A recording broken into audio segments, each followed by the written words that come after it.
اور یہ بہت ضروری ہے کہ ہم سب سیلف ریفلیکشن کریں، ہم سب اپنے اندر جھانکیں، ہم سب اپنے فلاز کو دیکھیں، ہم سب یہ دیکھیں کہ ہم زندگیاں صحیح بھی گزار رہے ہیں کہ نہیں گزار رہے ہیں، کہ اپنے گھروں کو قبرستان مت بناؤ۔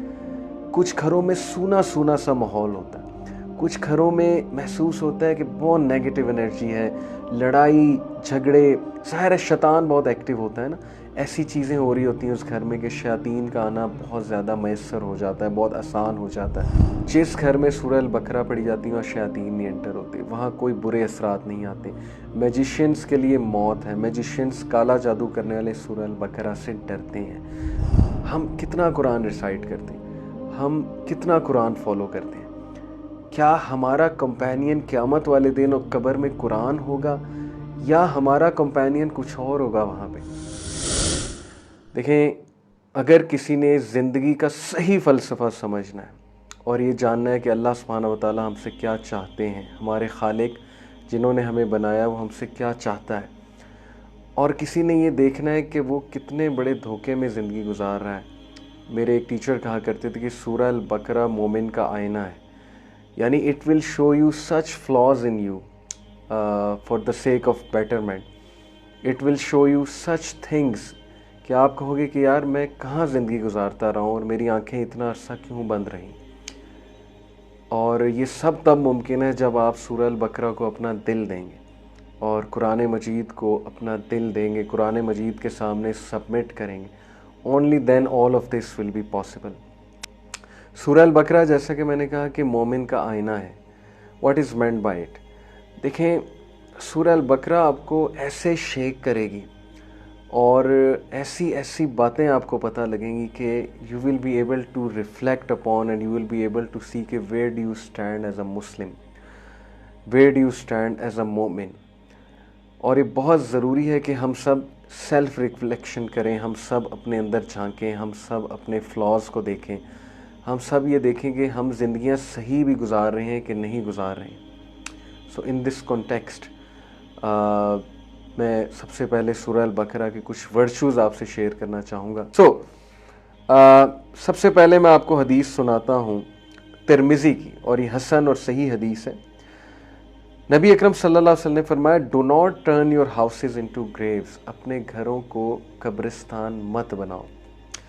ویریلی شیطان does not enter the house where سورہ البقرہ از ریسائٹڈ، شیطان وہاں نہیں انٹر ہو سکتا جہاں پہ سورہ البقرہ ریسائٹ کی جائے۔ How powerful this concept is کہ نبی اکرم صلی اللہ علیہ وسلم نے فرمایا کہ اپنے گھروں کو قبرستان مت بناؤ۔ کچھ گھروں میں سونا سونا سا ماحول ہوتا ہے، کچھ گھروں میں محسوس ہوتا ہے کہ بہت نیگیٹو انرجی ہے، لڑائی جھگڑے، ظاہر ہے شیطان بہت ایکٹیو ہوتا ہے نا، ایسی چیزیں ہو رہی ہوتی ہیں اس گھر میں کہ شیاطین کا آنا بہت زیادہ میسر ہو جاتا ہے، بہت آسان ہو جاتا ہے، اور شیطان کے آنے سے نحوست ہوتی ہے، شر پھیلتا ہے، لڑائیاں پھیلتی ہیں۔ سو نبی اکرم صلی اللہ علیہ وسلم نے کہا کہ اپنے گھروں کو قبرستان مت بناؤ، قبروں جیسا ماحول مت بناؤ کہ سب ڈیڈ ہیں وہاں پہ اور کوئی ایکٹیویٹی نہیں ہو رہی۔ ایکٹیویٹی ایز ان کہ جسے کہتے ہیں نا زندہ دل، جہاں اللہ کی بات ہو، رسول کی بات ہو۔ جیسے آپ نے دیکھا ہے کہ ایک باغ ہے وہاں مرجھائے ہوئے پودے ہیں، اور ایک باغ ہے کہ وہاں پر کھلے ہوئے پودے۔ تو یہی بات ہے کہ اپنے گھروں میں کھلے ہوئے لوگ رکھو، اپنے دلوں کو کھلا ہوا رکھو۔ کیسے؟ سورہ البقرہ کی تلاوت کر کے۔ شیطان اس گھر میں داخل نہیں ہوتا جہاں پر سورہ البقرہ کی ریسیٹیشن کی جاتی ہے یا وہاں پہ ریسیٹیشن لگائی جاتی ہے۔ سوچیں کہ جس گھر میں شیطان نہیں داخل ہو سکتا اور وہاں سے مایوس ہو جاتا ہے، وہاں پر کس طرح حالات بہتر ہوں گے، پازیٹیوٹی کیسے آئے گی، وہاں پر آپس کے اختلافات کیسے ختم ہوں گے۔ تو this is an antidote and a beautiful سورہ، and really this is the cure for all the spiritual elements, جو روحانی بیماریاں ہیں، جو آپس کے اختلافات ہیں، جو نحوستیں چھائی ہوئی ہیں۔ سورہ البقرہ از دی آنسر۔ پھر نبی اکرم صلی اللہ علیہ وسلم نے فرمایا، ایک اور حدیث میں آتا ہے، اور یہ حدیث جو ہے یہ الطبرانی کی روایت ہے، ایوری تھنگ ہیز اے ہمپ اور ہائی پیک۔ جیسے اونٹ کا ایک ہمپ ہوتا ہے نا، اونٹ کی جو ہے وہ ایک پیک ہوتی ہے، تو اللہ کے نبی صلی اللہ علیہ وسلم نے فرمایا کہ ہر چیز کا ایک ہمپ ہوتا ہے، ہر چیز کی ایک پیک ہوتی ہے۔ And Al Baqarah is the high peak of the Quran, سبحان اللہ۔ Al Baqarah is the high peak of Quran. سورہ البقرہ میں پیک آف قرآن ہے, یعنی سورہ Al Baqarah, it is the hump of the Quran. And whoever recites Al Baqarah at night in the house, then shaitan will not enter that house for 3 nights. صحیح حدیث. And whoever recites it during the day in his house, then shaitan will not enter that house for 3 days. تو شیطان وہاں پر 3 دن کے لیے داخل نہیں ہوگا. یہ سورہ البقرہ کے ورچوز میں سے. اور پھر ایک اور حدیث میں آتا ہے, یہ جو حدیث ہے جی یہ ہے تحفات الازوازی کی, اور النسائی نے الکبریٰ میں اسے مینشن کیا, اور ابن ماجہ نے بھی مینشن کیا اسے. Learn our Quran and recite it. For the example of whoever learns the Quran, recites it and adheres to it is the example of a bag that is full of musk whose scent fills the air. قرآن پڑھو, قرآن کو سیکھو, قرآن کو یاد کرو, کیونکہ اس شخص کی مثال جو قرآن کو سیکھتا ہے اور جو اس کو ریسائٹ کرتا ہے, اس کی تلاوت کرتا ہے اور اس پہ عمل کرتا ہے, اس انسان کسی, اس بیگ کسی ہے دیٹ از فل آف مسک, جو کہ پرفیوم سے اور مسک سے بھرا ہوا ہے, whose scent fills the air, اور جس کی خوشبو ایئر کو فل کر دیتی ہے. سبحان اللہ. سورہ البقرہ جو شخص پڑھتا ہے, انفیکٹ قرآن, یہ قرآن کے بارے میں سارا کا سارا قرآن جو انسان پڑھتا ہے اس کی مثال ایسے ہے, اور عمل کرتا ہے. مین بات ہے عمل کرتا ہے, ریسائٹ کرتا ہے اور سیکھتا ہے. تو ہم یہ سیکھ ہی رہے ہیں نا, سورہ البقرہ کو سیکھنا چاہتے ہیں ہم, because it's going to set us free. یہ ہمیں آزاد کر دے گی انشاءاللہ تعالیٰ. تو جو کوئی یہ کرتا ہے اس کی مثال اس بیگ کسی ہے جس کے اندر پرفیوم ہے, مسک ہے, اور اس وہ بیگ جہاں جہاں جائے گا تو وہ ہوا کو اور ایئر کو فل آف, کہنا چاہیے کہ خوشبو سے تر کر دے گا, full of good smell and full of fragrance کر دے گا. اوکے, ایک اور حدیث میں آتا ہے کہ نبی اکرم صلی اللہ علیہ وسلم نے فرمایا they were the angels, they came close hearing your voice. یہ ایکچولی پورا ایک واقعہ ہے, پورا واقعہ میں آپ کو سناتا ہوں, بہت انٹرسٹنگ واقعہ ہے, ایک بڑا میریکولس واقعہ ہے. ایک صحابی کے ساتھ ہوا. ایک صحابی تھے اسید بن حضیر رضی اللہ تعالیٰ عنہ. while he was reciting Surah Al-Baqarah at night and his horse was tied beside him, the horse was suddenly startled and troubled. سورہ البقرہ پڑھ رہے تھے رات کے ٹائم, اور ان کا جو گھوڑا تھا وہ ساتھ ہی بندھا ہوا تھا. تو گھوڑا ایک دم سے سٹارٹل کرنے لگ گیا, ٹربل کرنے لگ گیا, یعنی ہلنے لگ گیا گھوڑا ایک دم سے. when he stopped reciting the horse became quiet, اور جب انہوں نے پڑھنا چھوڑا تو گھوڑا خاموش ہو گیا. and when he started again the horse was startled again, اور جب انہوں نے دوبارہ سٹارٹ کیا تو گھوڑا دوبارہ سے ایک دم جو ہے وہ گھبرانے لگ گیا, سٹارٹل ہونے لگ گیا. so he started reciting again and the horse was startled and troubled once again. اسید رضی اللہ عنہ said narrating the incident, کہ اسید رضی اللہ عنہ نے نبی اکرم صلی اللہ علیہ وسلم کو کہا یہ انسیڈنٹ نیریٹ کرتے ہوئے, I was afraid lest it should trample my son Yahya. مجھے خوف آ رہا تھا کہ گھوڑا ایک دم سے اس طرح کیوں ہکلا رہا ہے, ایک دم سے کیوں ہڑبڑا رہا ہے, کیوں ہل رہا ہے اس طرح سے, کہیں ایسا نہ ہو کہ یہ میرے بیٹے یحییٰ کو ٹرمپل کر دے. I stood near the horse and saw something like a canopy over my head.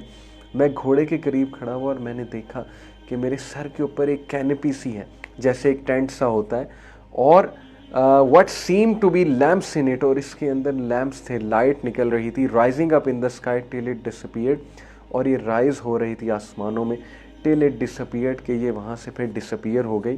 The next morning acid informed the Prophet صلی اللہ علیہ وسلم of the incident. تو یہ سارا انسیڈنٹ, سارا واقعہ اسید رضی اللہ عنہ نے نبی اکرم صلی اللہ علیہ وسلم کو فرمایا. نبی اکرم صلی اللہ علیہ وسلم نے فرمایا those were the angels who came near to you for your voice, and if you had kept on reciting till dawn it would have remained there till morning, when people would have seen it as it would have not disappeared. کہ اگر تم یہ پڑھتے رہتے Dawn تک تو لوگ تمہارے قریب آتے اور لوگ بھی دیکھتے اس معجزے کو. اصل میں یہ اینجلز تھے جو وہاں پر جمع ہو گئے تھے, اور وہ ان کی تلاوت سننے آئے تھے, یعنی سورہ البقرہ کی تلاوت وٹنس کرنے آئے تھے اینجل. دس آلسو شوز کہ سورہ البقرہ از سو پاورفل کہ اینجلز اس کی تلاوت وٹنس کرنے ہوتے ہیں, اور ویسے بھی اینجلز سارے قرآن کی تلاوت وٹنس کرنے آتے ہیں, but this was some thing جو صحابی نے خود اپنی آنکھوں سے وٹنس کیا. ایک اور حدیث میں آتا ہے, the Prophet صلی اللہ علیہ وسلم said that shaitan flees from a house where Surah Al-Baqarah is recited.